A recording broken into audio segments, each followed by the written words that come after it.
rentrée s'est passée avec plaisir, avec d'abord un beau soleil, donc beaucoup de chance, ce qui a permis une petite mise en route avec les enfants et les parents. Donc les enfants très enthousiastes, très contents de retrouver leurs camarades, leurs maîtres, leur école.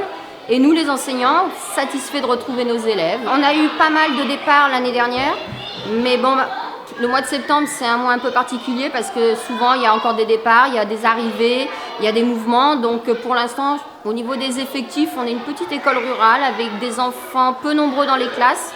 Une chance, on est à peu près entre 20 et 22 minimum dans les classes, donc des petits effectifs, mais en même temps suffisants pour bien travailler. Puis on attend quand même des nouvelles inscriptions. Pendant les vacances, on a de menus travaux dans les écoles pour pouvoir préparer la rentrée. Donc il y a lieu de voir les premiers jours, comment ça fonctionne et savoir si tout est fin prêt pour pouvoir continuer sur toute une année scolaire. Et puis faire le point avec les acteurs même des établissements scolaires. D'abord la directrice, ensuite les enseignants. Et puis voir comment les enfants et les parents vont fonctionner. Donc je crois qu'il faut avoir un œil attentif sur toute la communauté scolaire. Baïf n'a pas beaucoup d'écoles, 3 écoles. Donc depuis l'année dernière, je fais les 3 écoles le jour de la rentrée. Pour moi, il est primordial que les représentants au conseil d'école soient toujours présents. Moi-même, j'y vais dès que je ne suis pas trop retenu.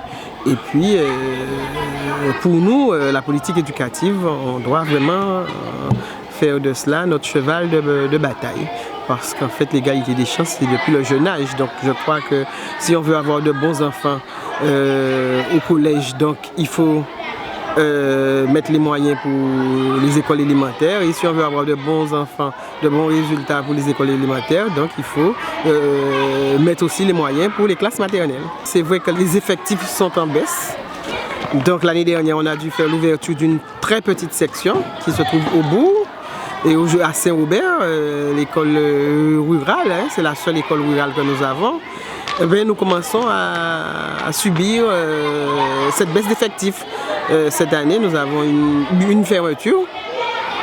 Ce n'est pas de bon goût, mais que voulez-vous, avec les restrictions académiques et surtout que nous sommes en réseau d'éducation prioritaire plus. Donc on a pallié avec la très petite section au bout, mais on a eu d'autres moyens supplémentaires avec des enseignants, des maîtres supplémentaires. Donc on espère que ça sera une bonne année scolaire, mais c'est surtout veiller à ce que les résultats s'améliorent, que ce soit à l'école maternelle, à l'école primaire, pour que nous ayons aussi des enfants qui tiennent la route au collège.